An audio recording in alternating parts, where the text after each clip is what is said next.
মাননীয় স্পিকার, আমরা কোথায় বলবো? আমরা যদি মাননীয় মন্ত্রীদেরকে জবাবদিহিতার আন্ডারে না আনতে পারি, আমাদের কথা বলার জায়গা একদমই সীমিত, 2 মিনিট, 1 মিনিট, 1 মিনিট 30 সেকেন্ড দেওয়া হয়, সেই জায়গায় আমরা মাননীয় মন্ত্রীদেরকে চলমান বিভিন্ন বিষয়ে আপনার প্রশ্নের মধ্যে তাদেরকে আনি।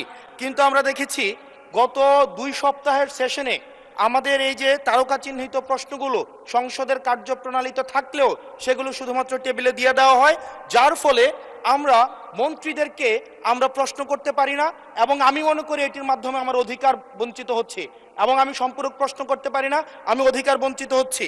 যেমন চলমান ঘটনায় যেটি গুরুত্বপূর্ণ, আমরা কল্পনাও করতে পারি নাই একটা নির্বাচনের পরে কার্টুন শেয়ার দেওয়ার জন্য হাসান ইনামকে গ্রেফতার করা হবে। মাননীয় স্পিকার, আমরা হাসিনার আমলে দেখেছি কটূক্তি করার জন্য গ্রেফতার করা হয়, কার্টুন শেয়ার করার কারণে আমাদের চিফ হুইপ মহোদয় আমাদেরকে ইনভাইট করেছিলেন এই সংসদে, যে উনি বলেছিলেন তিমির এবং হাঙ্গর, এটা স্যাটায়ার করে বলেছিলেন, এটা আমরাও বুঝেছি, এটা উনিও বুঝেছেন।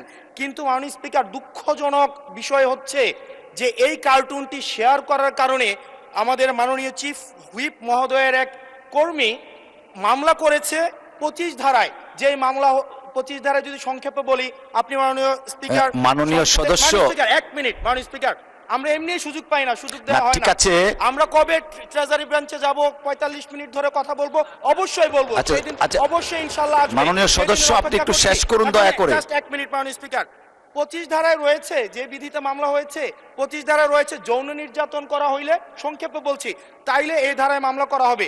কিন্তু মাননীয় স্পিকারের মাননীয় হুইপ মহোদয়ের যেই মিমটি শেয়ার করা হয়েছে, সেখানে কোথায় যৌন নির্যাতন করা হয়েছে?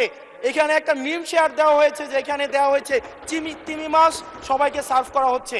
এবং এই ধরনের মামলায় আমাদের এই অভ্যুত্থান পরবর্তী সময়ে বিরোধী দল মতকে দমন নিপীড়নের জন্য গ্রেফতার করা হচ্ছে, এবং জামিনও দেওয়া হচ্ছে না।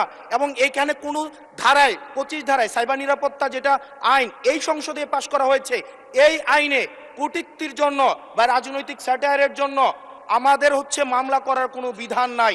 সেই জায়গাতে এই প্রশ্নগুলো আমরা কাদেরকে করব?